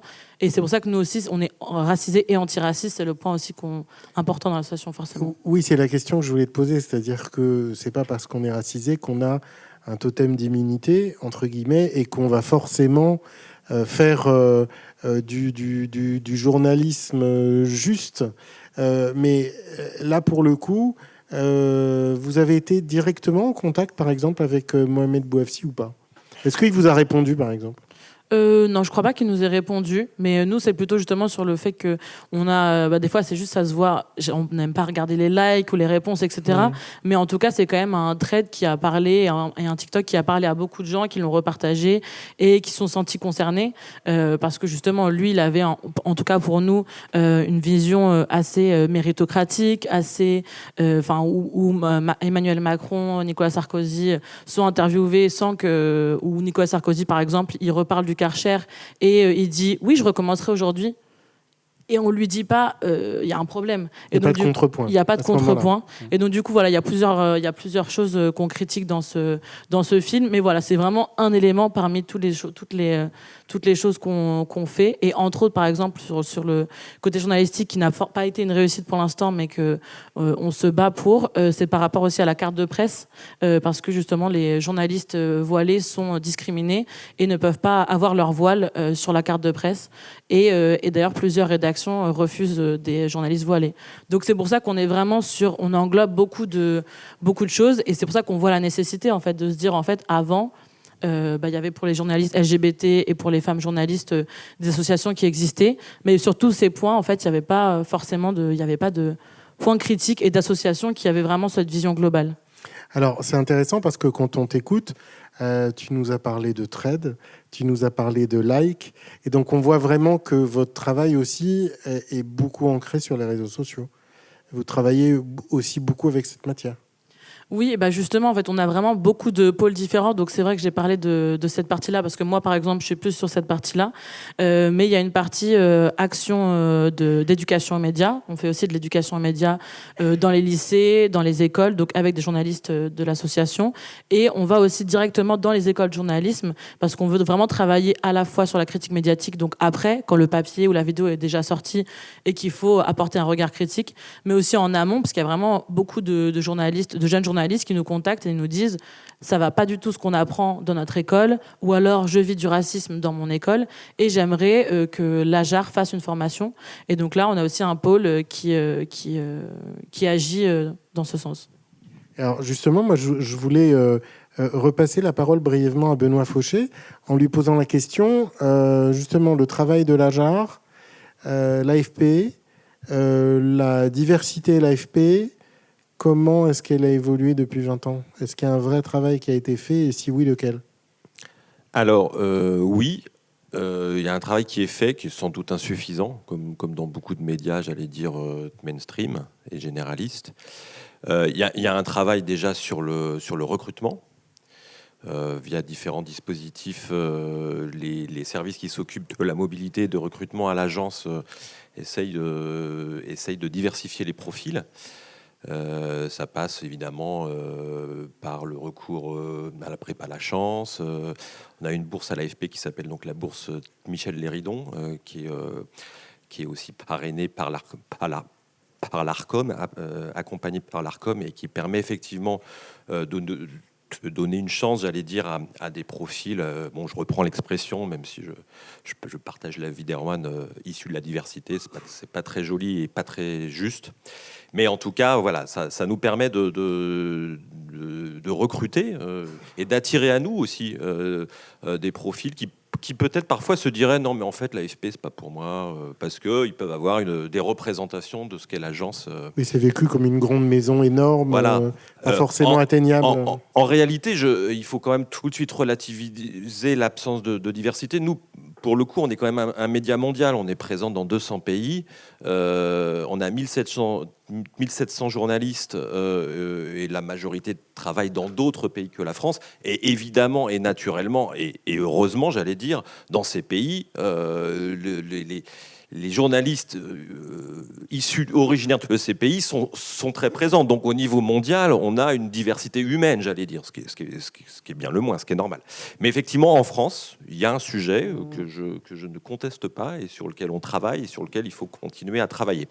J'ajoute, et je crois que d'ailleurs Erwan l'a dit, et d'autres autour de la table, cette diversité, elle se pose aussi, la question de la diversité, elle n'est pas que liée à la question de la diversité des origines, j'allais dire, elle se pose aussi, c'est la diversité, si on veut viser une représentation de la société, il faut aussi par exemple des profils ruraux, qui, il faut bien le dire, accèdent assez peu pour un certain nombre aux formations de journalisme et après aux médias. Il faut aussi qu'on travaille là-dessus.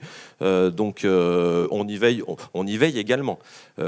Là, je sors du sujet comment on traite les quartiers populaires, etc. Mais je veux dire, il faut aussi qu'on soit attentif à cette question d'une diversité qui est une diversité donc sociale, de parcours extrêmement différents.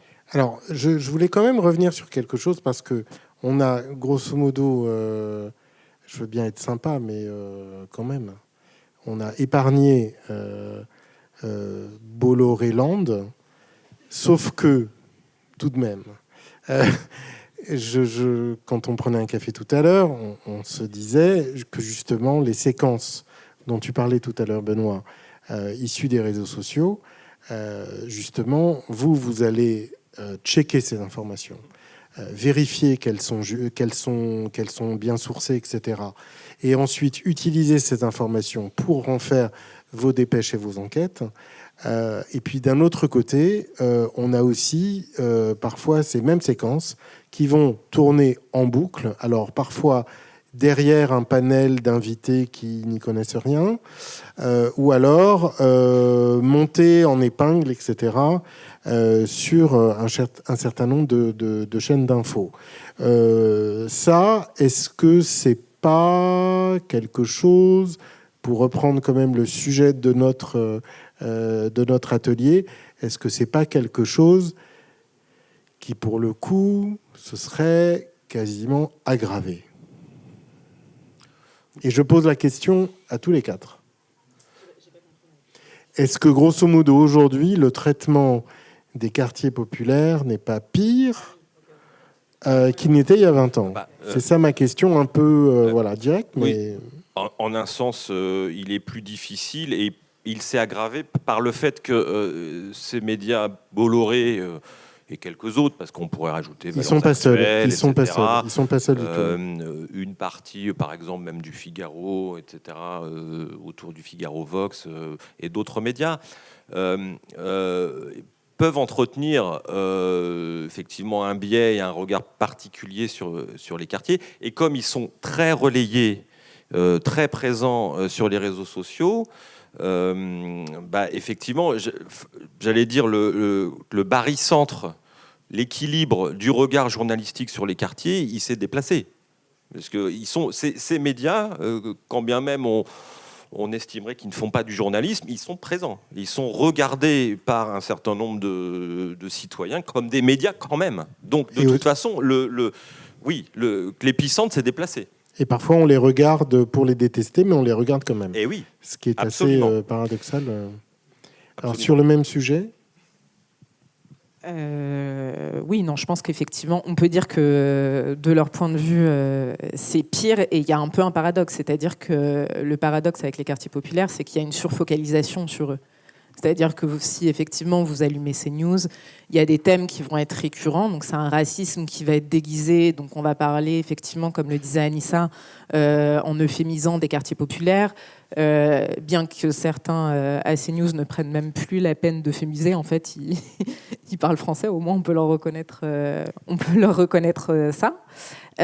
Donc en fait, il y a un paradoxe avec une forme de surfocalisation sur les quartiers populaires, sur la figure en fait du jeune de quartier populaire racisé, noir ou arabe, qui en fait serait un danger pour la société, qui serait une sorte presque de cinquième colonne, si tant est qu'il soit musulman, qu'il soit... Enfin, en fait, mais ça, pour le coup, ça ne date pas d'hier.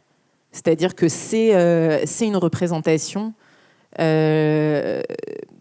je pense au terme du sociologue Marwan Mohamed, où on parle par exemple de la création d'un problème musulman en France, de la création d'un sentiment d'insécurité. Par exemple, là, on parle beaucoup en ce moment de la délinquance des mineurs. Il y a eu un projet de loi, d'ailleurs, parce que c'est retranscrit ensuite dans les textes. C'est ça qui est intéressant, c'est ça qui est important et qui doit nous inquiéter.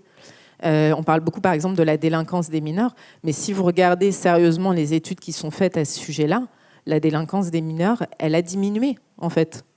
Si on prend un pas de côté, qu'on regarde quels sont les délits dont on parle, et il y a un sociologue, Fabien Jobard, qui disait ça dans Le Monde aussi, ce qui n'est pas inintéressant, qui disait en fait que la raréfaction de ces délits les rend en fait plus visibles dans l'information, paradoxalement. Donc aujourd'hui, en fait, on a quand même ce paradoxe-là de, en fait, on va avoir une surfocalisation sur les quartiers populaires avec une fédiversification de l'information, avec des faits parfois en fait, qui vont être complètement manipulés. C'est-à-dire, je prends l'exemple de la petite Lola qui a été tuée par une personne qui était sous OQTF. Voilà, tout de suite, le problème, ça va devenir l'immigration. Plus récemment, à Mulhouse, le problème, ça va devenir nos relations avec l'Algérie. Bah, en fait, non, ça pourrait être aussi la prise en charge psychiatrique des personnes migrantes sur les territoires français qui vivent souvent en fait, dans des conditions extrêmement précaires et qui souvent arrivent avec un bagage psy qui est quand même pas terrible parce que les routes migratoires sont pas particulièrement agréables, à ce que je sache. Donc en fait, il pourrait y avoir d'autres questions. Les choses pourraient être posées en des termes différents. Donc je le présente un peu comme un gloubi-boulga, mais c'est un globi-boulga dans ces médias-là. Et le problème, c'est encore une fois, c'est pas nouveau. Je pense que la chambre d'écho est beaucoup plus importante parce qu'aujourd'hui, il y a des milliardaires comme Bolloré qui donnent ces moyens-là, parce qu'en fait, il y a des mécaniques, on le voit souvent, comment ça monte, c'est repris sur CNews, après sur TPMP, après sur Europe 1 maintenant, qui est leur radio. Donc en fait, tout d'un coup, tout prend une importance démesurée. Je pense par exemple aussi à ce qui s'était passé à Crépol. À Crépol, c'était très intéressant de voir la mécanique en fait médiatique qui s'était mise en branle. Et d'ailleurs, encore une fois, moi je le redis, c'est pas du journalisme qu'ils font. Encore récemment, c'était Jordan Florentin, qui est un journaliste d'extrême droite, qui a balancé le nom d'un jeune maghrébin par rapport au meurtre, encore une fois, d'une jeune fille dans l'Essonne. Il s'est avéré que c'était faux. Et voilà, enfin, je veux dire, faut se rendre compte de la gravité de ces gens, des faits de ces gens qui se prennent pour des journalistes. Et le paradoxe, pour en revenir à là, c'est que par ailleurs, il y a une méconnaissance des quartiers populaires en parallèle qui est assez incroyable. Moi, par exemple, quand j'entends assez régulièrement que les quartiers populaires croulent sous l'argent public, j'ai envie de tout casser. J'ai envie de tout casser parce qu'en fait, c'est très simple. Si vous prenez par exemple le département de la Seine-Saint-Denis, moi, le nombre de fois où j'écris le département le moins bien doté de France métropolitaine, donc c'est la Seine-Saint-Denis à chaque fois, mais ça vaut pour tous les sujets, ça vaut pour l'éducation. On a eu pendant 1 an de mobilisation d'enseignants qui demandaient un plan d'urgence pour le 93. Ça vaut pour énormément de sujets, pour les déserts médicaux et tout ça. Mais par contre, là où c'est inquiétant, c'est que c'est des choses qui préexistent, qui impriment dans l'imaginaire et qui ensuite se retranscrivent en politique publique. Tout à l'heure, tu parlais de François Guilly. Donc François Guilly, pour résumer, sa thèse, c'était... comment ? Christophe. Oui, Christophe. Merci beaucoup. Oui. Christophe Guilly, sa thèse c'était en gros à un moment la gauche Terra Nova, parce qu'il y aurait eu un fameux rapport à un moment d'un think tank qui s'appelle Terra Nova, qui était proche de la gauche, voilà, a décidé de privilégier les gens des quartiers populaires aux gens des classes rurales, aux gens des classes périurbaines. Donc en fait là il y a un truc assez simple, c'est de monter les pauvres contre les pauvres, de dire voilà en fait les gens des quartiers populaires, les jeunes des quartiers populaires seraient privilégiés parce qu'ils bénéficieraient de dispositifs spéciaux particuliers, qui finalement en fait seraient privilégiés par rapport à d'autres pauvres qui sont ceux des classes rurales. Je tiens à préciser que notre prépa accueille aussi des gens de zones rurales, mais ça c'est complètement faux. C'est vraiment, c'est d'ailleurs un des arguments principaux du Rassemblement national qui aujourd'hui s'est étalé absolument partout. C'est totalement faux, mais c'est quelque chose qui est très ancré, même chez des journalistes qui, pour le coup, sont assez sérieux. Et quand on parle de sujets de fond, justement, de quid de l'ANRU, de quid, en fait, de politique, genre les cités éducatives qui devaient être mises en place, qui sont un peu mises à l'arrêt, quid, en fait, des vraies politiques publiques qui sont mises en place dans les quartiers populaires, là, il n'y a plus personne. Quand on parle des sujets de fond, quand on parle de l'accès aux soins, quand on parle de l'éducation, quand on parle de la mobilité, quand on parle de ces sujets-là, en réalité, là, on est vraiment C'est solo, pas assez quoi. travaillé. C'est pas assez travaillé. C'est pas travaillé. Ça, il y a une sous-focalisation pour le coup quand on arrive à des sujets qui sont des sujets sérieux, qui sont des sujets en fait qui touchent au quotidien des gens. Je voulais repasser la parole à Erwan, mais avant, je voulais juste vous citer parce que on parlait tout à l'heure, vous parliez de cette chaîne entre guillemets Bolloré avec aujourd'hui, ce qu'on a aujourd'hui, cette boucle CNews, Europe 1, le JDD. Je voulais citer un article qui est pas du tout nouveau, qui date de 2008, écrit par Erwan Desplanques et qui s'appelle Le système Morandini, parce qu'en fait, cette boucle-là, elle n'est pas du tout neuve. Et à l'époque, déjà, il décrivait vraiment de façon chirurgicale cette boucle d'informations qui était faite entre le blog de Morandini, l'antenne de Direct 8 à l'époque, et la radio Europe 1. Et avec ces infos qui tournaient en boucle sur tous ces médias-là. Et en fait, ce système-là est aujourd'hui répliqué dans ces nouveaux médias Bolloré avec ces nouvelles acquisitions. Erwan. Oui, alors, de fait, l'extrême droite dorénavant a beaucoup plus d'argent et c'est normalisé d'une certaine manière puisqu'une bonne partie de la droite est passée à l'extrême droite, et des responsables d'entreprises en particulier. Donc ça, c'est un problème. Mais le problème d'en face, c'est que surtout la gauche s'est totalement effondrée.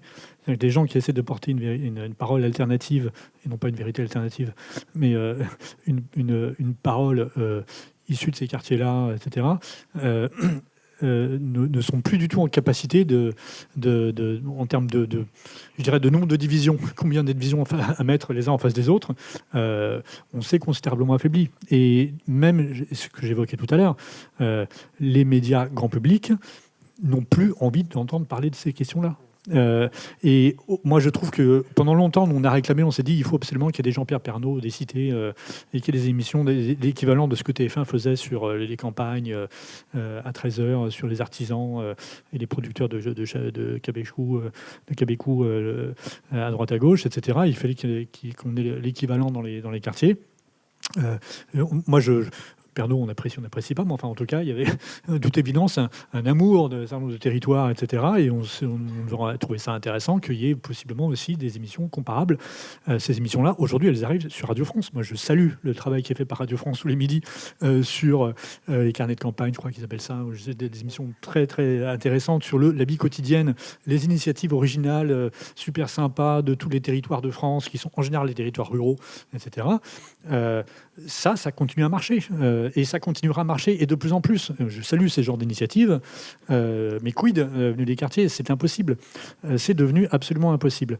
Donc ça, c'est surtout et la responsabilité des médias grand public, avec laquelle nous avons toujours eu des discussions avortées, extrêmement pénible depuis 25 ans pour essayer de créer des partenariats, etc. Alors, le Bondi Blog a un petit peu réussi à une époque, et vraiment, c'était sans doute la plus belle expérience qui a pu être faite avec des médias de grand public, enfin relativement grand public. LCP, c'est pas encore non plus CNews, mais à une époque, c'est ce genre de partenariat qui était vraiment riche. Me paraissait aurait dû être évidemment reproduit. Et pour terminer, juste un petit exemple personnel, je tire la couverture à moi, j'en suis désolé.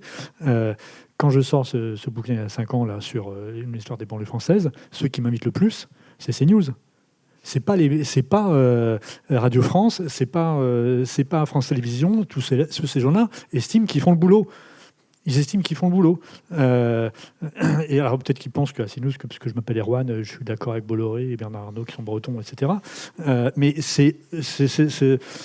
Voilà, qui s'intéresse à la question des quartiers aussi, en bien ou en mal. Hélas, il y a une démission complète d'un certain nombre de gens de médias grand public sur ces questions-là. Ils rasent les murs. Aujourd'hui, ils rasent les murs parce qu'ils ont peur de se prendre des insultes, des menaces, des choses que vous voulez, etc. C'est catastrophique. Du coup, Je vais passer la parole à Anissa juste avant, si vous, pendant sa courte intervention, si vous avez une question, préparez-la et on vous passera le micro. Merci beaucoup, Anissa. oui. Alors du coup, un tout petit point là-dessus. Déjà, en zone rurale, il y a des racisés aussi. Parce que des fois, on dit zone rurale pour dire que les blancs, mais il y a quand même des racisés, dont moi, par exemple.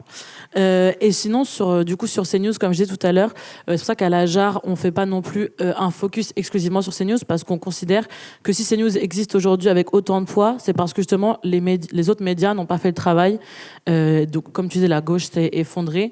Et aussi, les autres médias ont laissé passer et n'ont pas défendu ni les quartiers populaires, ni les banlieues, ni les personnes racisées, ce qui a permis d'avoir un tapis rouge à CNews et de s'appuyer d'ailleurs parfois sur des médias mainstream. Et juste pour rappeler, par exemple, que là, Jean-Michel Apathy, parce qu'il a parlé de colonisation et de l'Algérie, vient de se faire virer d'RTL. Enfin, écarté, il a décidé.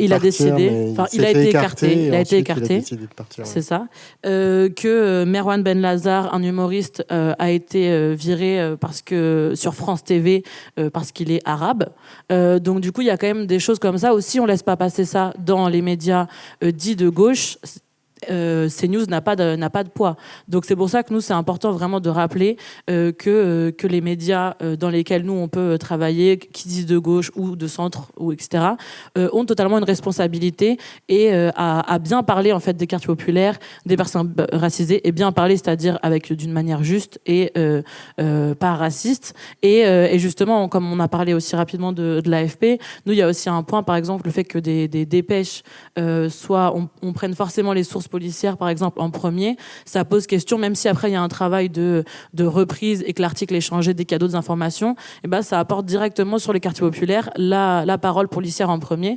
Et donc il y a vraiment beaucoup de travail à faire déjà dans nos médias, même si votre critique est Bolloré, mais eux ils changeront pas, alors que nous on peut changer. Merci beaucoup. Est-ce qu'il y aurait une question dans la salle? Est-ce que vous voudriez bien venir chercher le micro? Comme ça, c'est plus simple pour moi. Merci beaucoup, c'est très gentil. Bonjour, Julien Keruel. Moi, je suis directeur de centre social à Tours. Il y a 10 jours, on a eu un drame à Tours, un jeune qui s'est fait assassiner. Et je voulais profiter en fait des assises du journalisme pour pouvoir vous poser des questions. Parce que l'article était particulièrement terrible.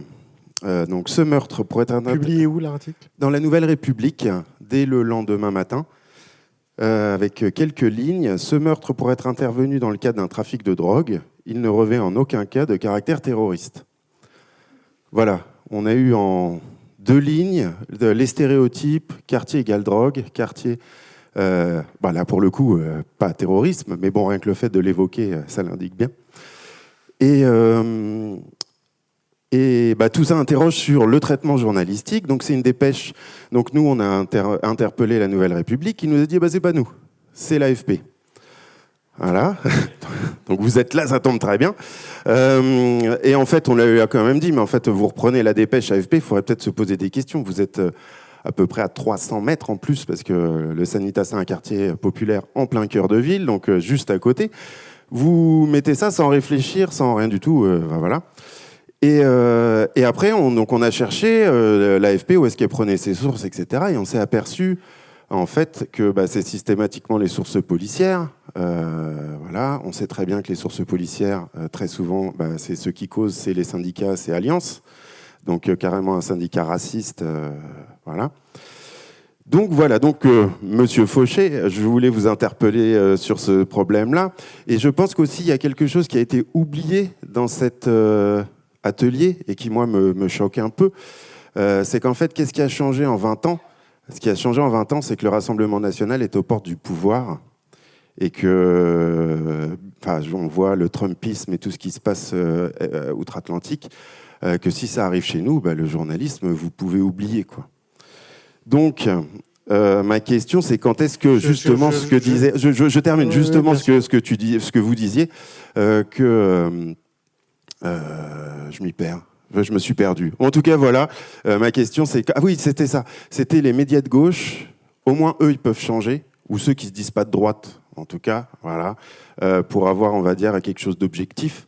Ou en tout cas, quand on sait pas, ben on se tait, quoi. Enfin voilà, c'est un peu la réflexion du quartier qui était vraiment choqué par tout ça. On va laisser répondre Benoît sur... Pardon, merci pour la question. La réponse va forcément être frustrante parce que je ne... Mais je vais quand même répondre. Je ne connais pas la dépêche en question, elle ne sort pas de mon service en tout cas, c'est sûr, puisqu'elle a forcément été produite par la direction régionale de Rennes qui couvre la région Centre-Val-de-Loire, éventuellement avec des éléments de police qui peuvent venir de mon service, mais qui ont juste été une contribution à la dépêche. Juste un point, effectivement, sur beaucoup de faits divers, les premières sources, vous l'avez compris, sont policières, dans le meilleur des cas judiciaires, même s'il ne faut pas se voiler la face. Un parquet qui communique sur un fait divers, en général, son information, elle est de source policière. Voilà. Je vous corrige quand même, monsieur, sur un point. Nous, on ne cite pas de source syndicale policière. Il faut être très clair. On peut être alerté par des éléments, des comptes rendus, etc., des brèves de sources syndicales, mais on n'utilise jamais ça comme argent comptant. C'est toujours recoupé par une source, alors vous allez me dire, bien sûr policière, mais une source policière officielle, c'est-à-dire d'un responsable policier habilité à communiquer. Et on fait bien de faire ça parce qu'en général, il y a très souvent des distorsions entre ce que vous disent les syndicalistes policiers et les sources policières habilitées à communiquer. Sur un sujet comme le vôtre, je ne sais pas vraiment quelle a été la fabrique de cette dépêche, donc je vais pas épiloguer là-dessus.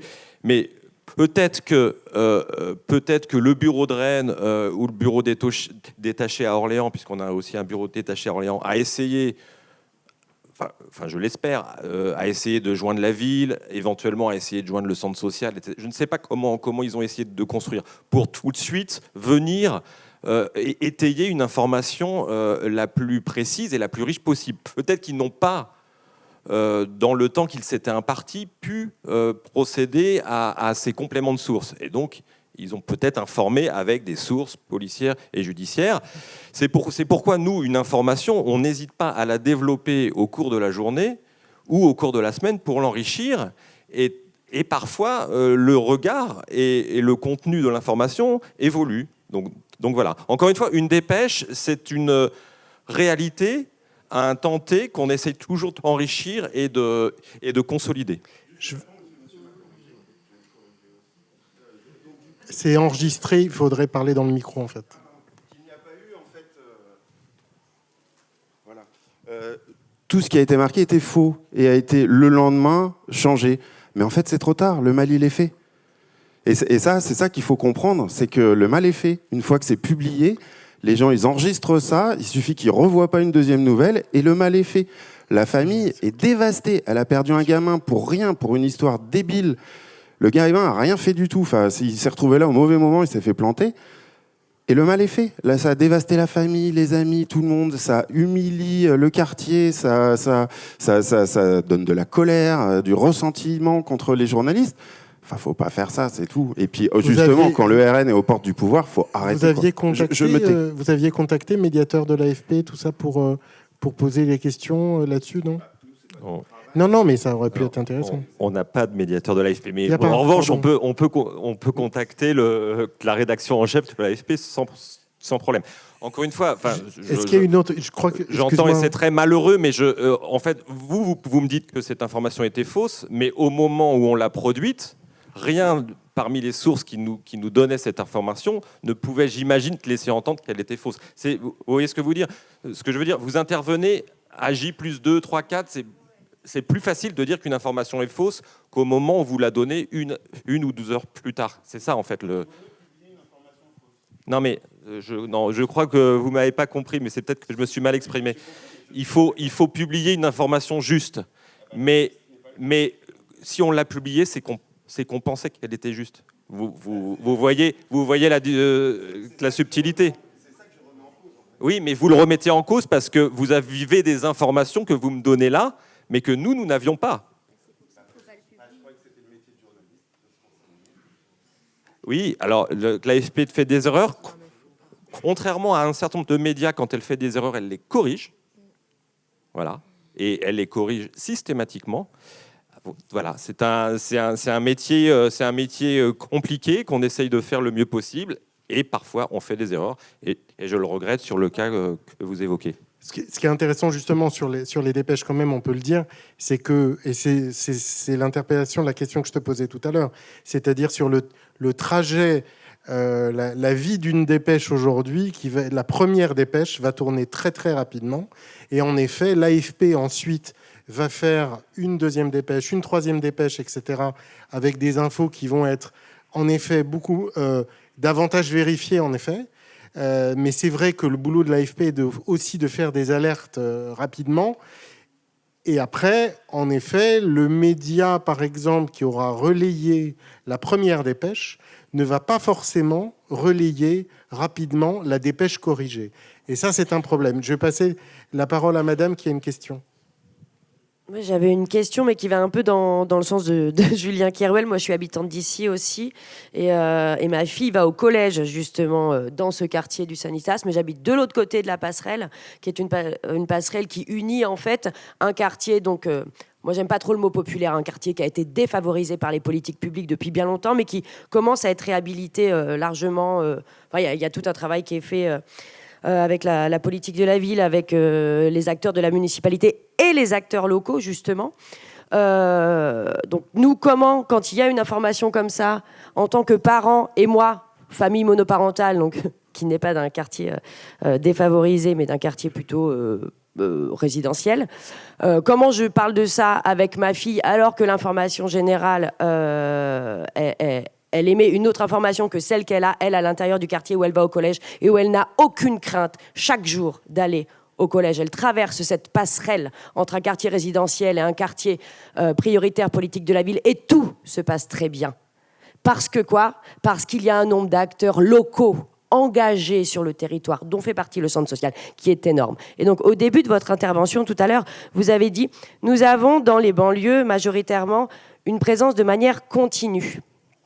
Et vous avez dit aussi qu'il était important, une fois qu'on avait traité l'information, on va dire, dans l'urgence, tout de suite, il était important de produire une information de sens et que c'est pour ça qu'on réunissait autour de la table des experts spécialistes, des sociologues, des politiques. Alors, qui sont les experts spécialistes ? Moi, ça me questionne quand même, parce que je crois que les premiers spécialistes des banlieues et des quartiers prioritaires ou des quartiers défavorisés, c'est marrant parce que je ne savais pas que Julien Kerouel serait là, mais c'est un très bon exemple dans cette ville, puisque un des quartiers les plus défavorisés est à l'intérieur même, on va dire, enfin, il est juste un tout petit peu en dehors du centre-ville, mais il est vraiment dans la ville même.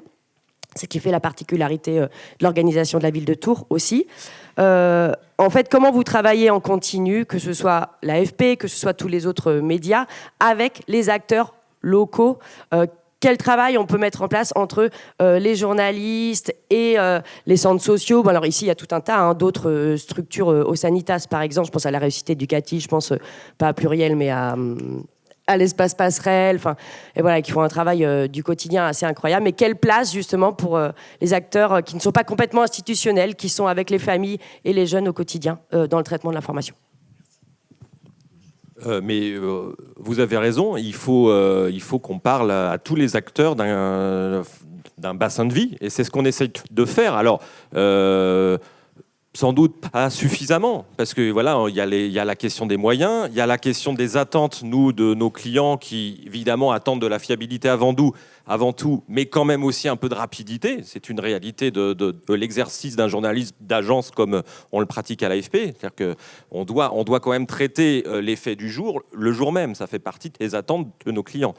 Mais sur une information, vous avez raison, il faut le plus possible parler évidemment aux personnes directement concernées, en l'occurrence ça aurait dû être le centre social, parler à la population, donc identifier sur tel ou tel événement des personnes qui sont habilitées à parler ou qui ont quelque chose à dire qui va nourrir l'information. C'est une évidence. Quand je vous dis être sur le terrain, c'est bien sûr, c'est pas pour se satisfaire de parler à des sources policières ou préfectorales ou autres. Surtout pas. Il faut parler aux acteurs sociaux et aux représentants de la population, évidemment.